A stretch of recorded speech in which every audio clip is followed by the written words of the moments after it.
Our next interview is with Jerry Showalter here at the Boston 2013 International Book Fair. And Jerry, as I ask everybody, tell us something about your background, your family, where you were born and brought up, the schools you went to, siblings, what your mother and father may have done, etc. Well, I essentially grew up in Virginia, several locations, but mostly in Charlottesville. Greatly influenced by the University of Virginia, even as young as my grade school, because we were dominated by the university. Really? My father was sold hearing aids at one time, and he also had a business with insurance company, White Cross, I think, was the name of it. I don't even know if they exist anymore. I doubt it. But anyway, my mother worked for Sperry, which is now some other company. But anyway, she also was an academic secretary for a private school in Charlottesville. I have two brothers, one 3 years older than me, and then I have a very much younger brother, 14 years younger. Oh, that's unusual. Yes, he was quite a surprise. I can imagine. My parents were shocked. I was graduated from the University of Virginia. I have a BA degree in history and some advanced study in education. When I left the university, I started to teach, and I did for 3 years in the local high school in a neighboring county. I taught world history, and I taught French. If you knew the rural school, if you spoke anything that even remotely suggested French, you were qualified. So, but my kids were good, and we made it through. I taught for 3 years, and then I joined the staff of the University of Virginia, and I was there from 1967 until 1990, and I was the director of the Newcomb Hall Bookstore, which was the university's official bookstore. The years, I think, from 1977, 78 was an 18-month period. I was acting director of the University Press of Virginia. And then in I did both bookstore in the morning and a press in the afternoon. It was tough. Oh, yeah.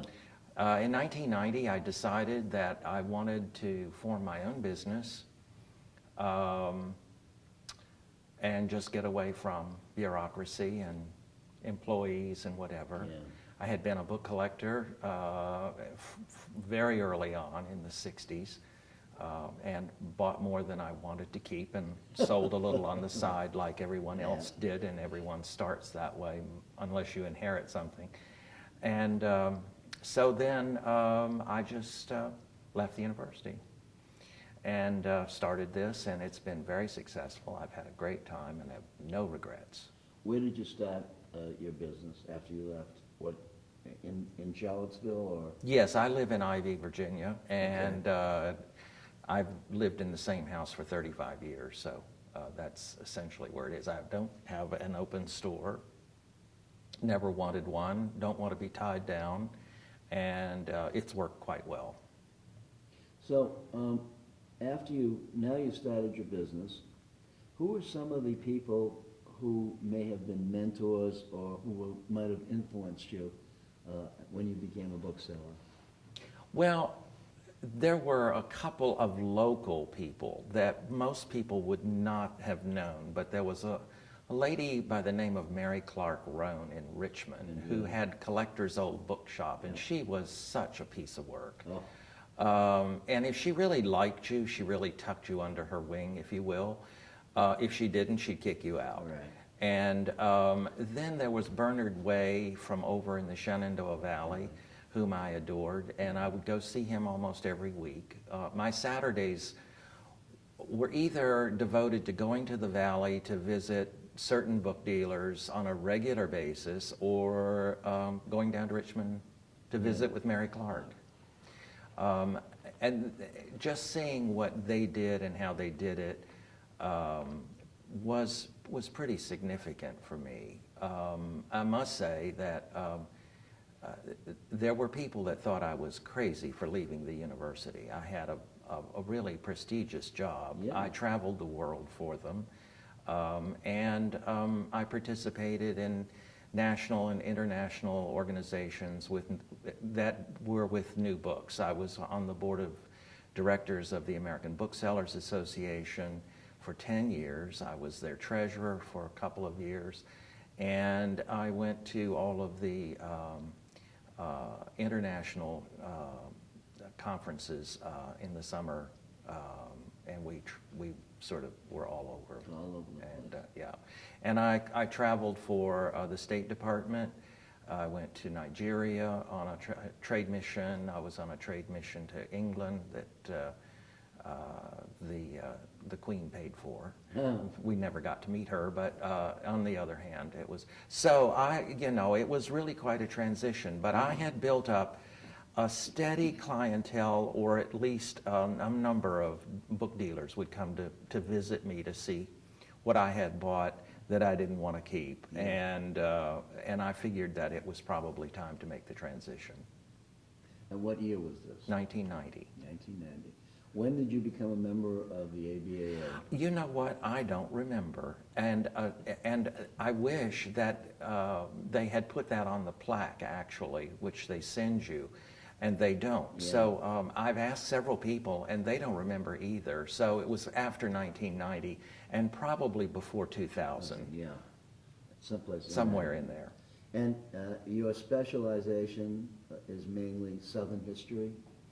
Well, I sort of specialize in whatever I bought yesterday, actually, yeah, but like we most all of us. do that. But I do Southeastern Americana, Southern literature. I like exploration, and I really love ephemera. Oh. I'm crazy about pamphlets. I'm a pamphlet king, if you will. My house is filled with them. I'm beginning to think I'm a hoarder, but I'd rather sell them.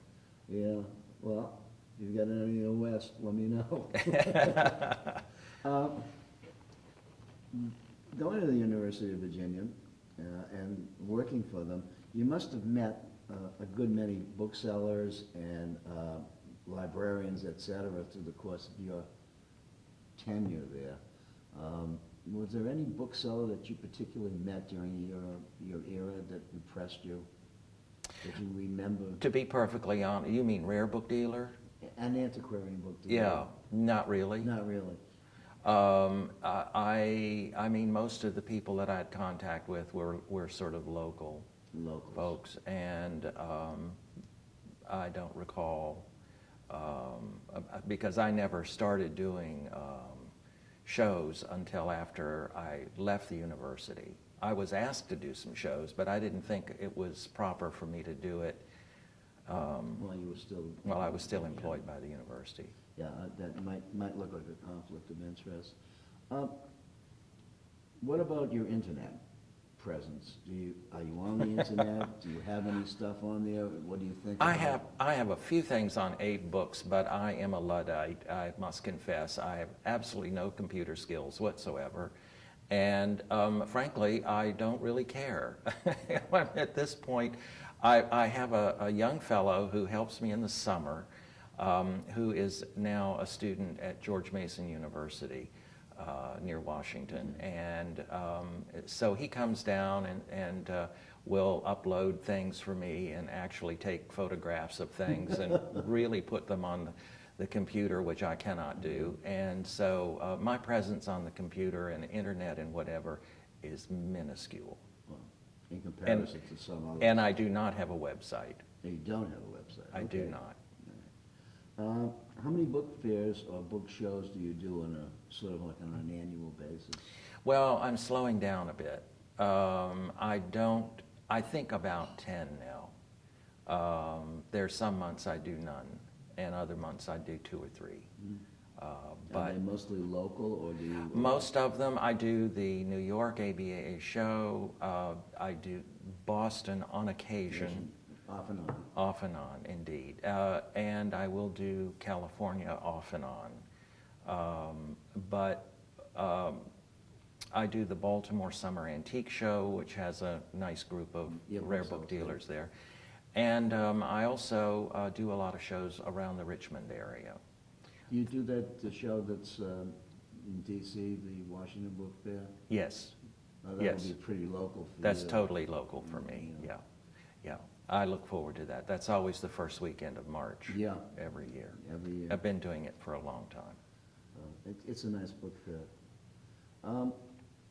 You know, when we look ahead into the future, it's hard to say what challenges we're going to be facing. But what are some of the things that you're concerned about as a bookseller as we go forward? I think probably most booksellers have similar concerns, but I do not see young people coming up today as collectors, particularly in certain genres. Yeah. Civil War, for example.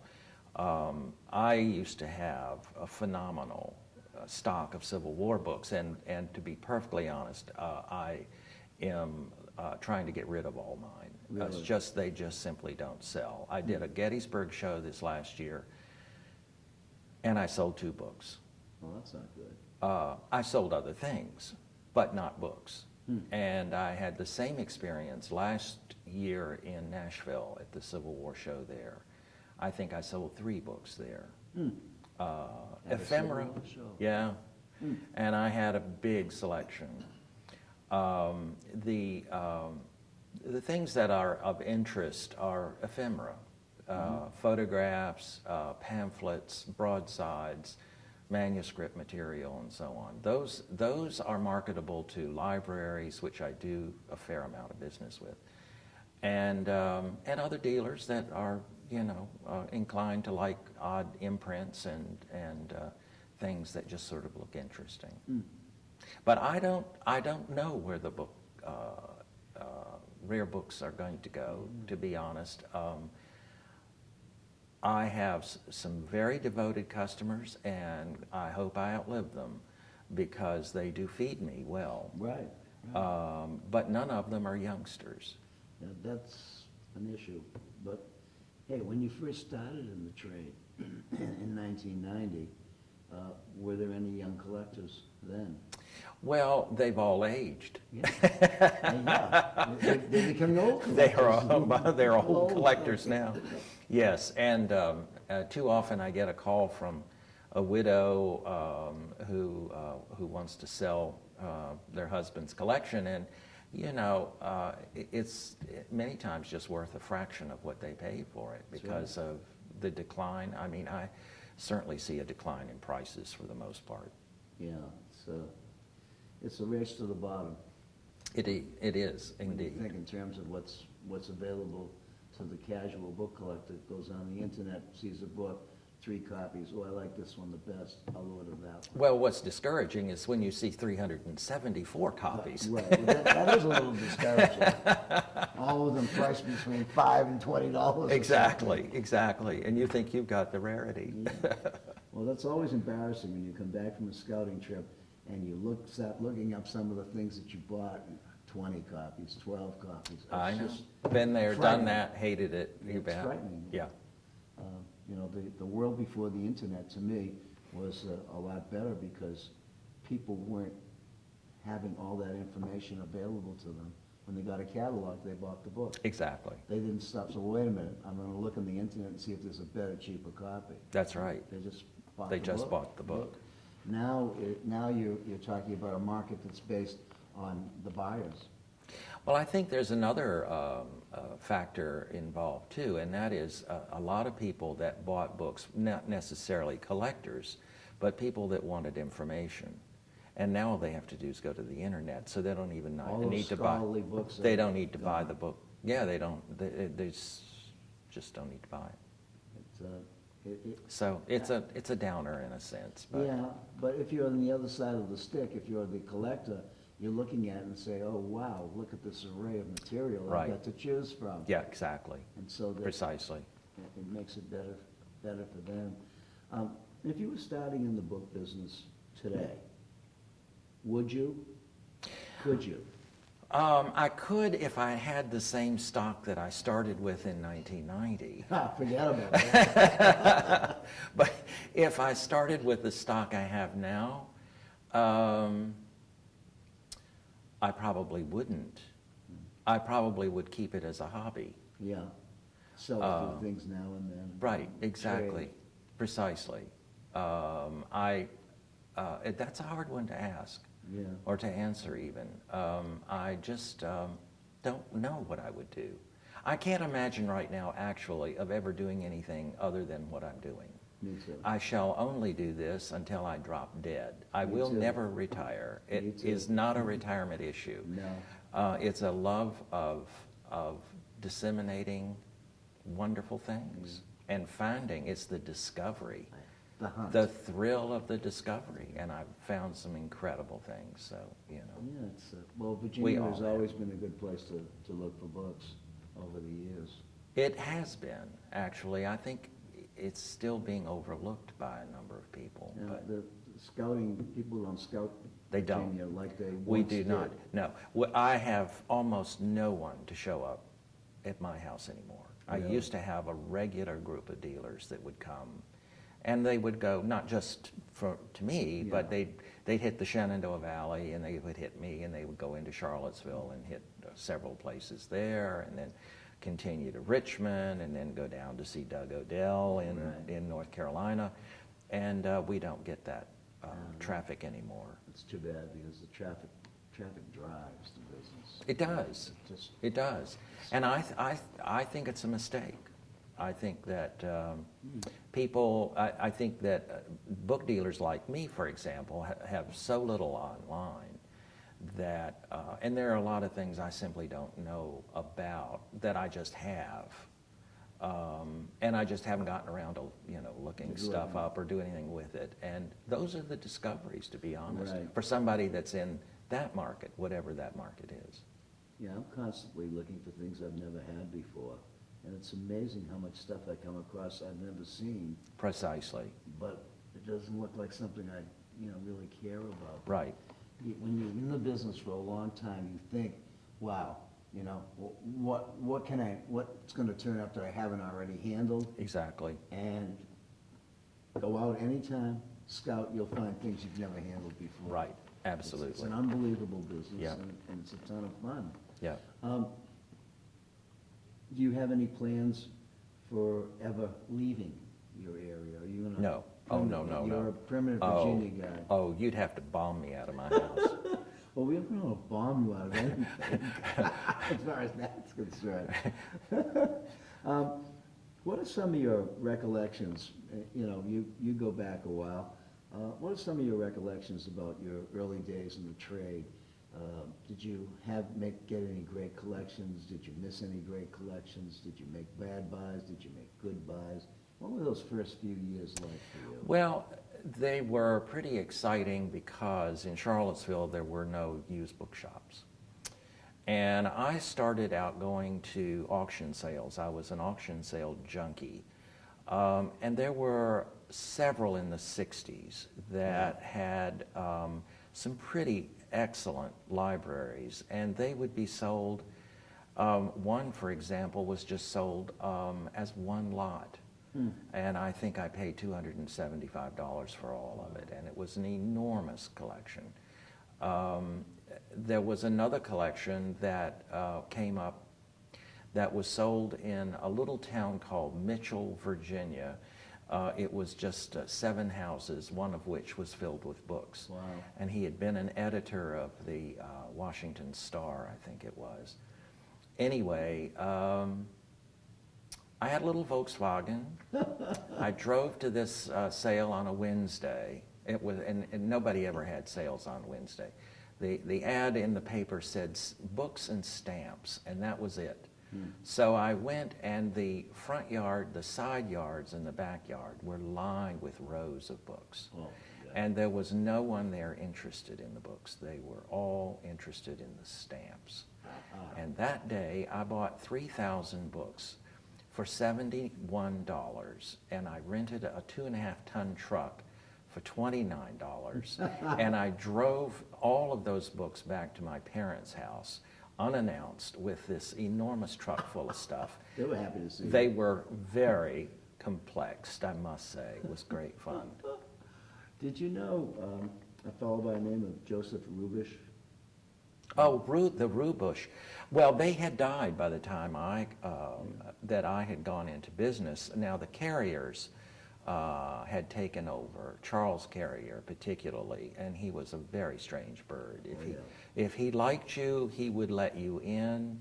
If he didn't, it's not even a matter of liking. I guess it was his mood. Yeah, pretty much. But I got into Carriers. I bought a lot of stuff from the Rubish home. They announced a sale on premises. Oh, wow. Back in the 60s. And it was like you said, there was like 500 books in this group, 500 books, Yeah. and you would bid on each group. Right. And the funny part about it was that I bought 3 or 4 groups of books for about $1,000, and I sold stuff out of the groups to people who wanted those specific things for more than what you I bought. paid for the Right. whole thing. Right. But I remember that one of the people I was bidding against was Jules Chodak.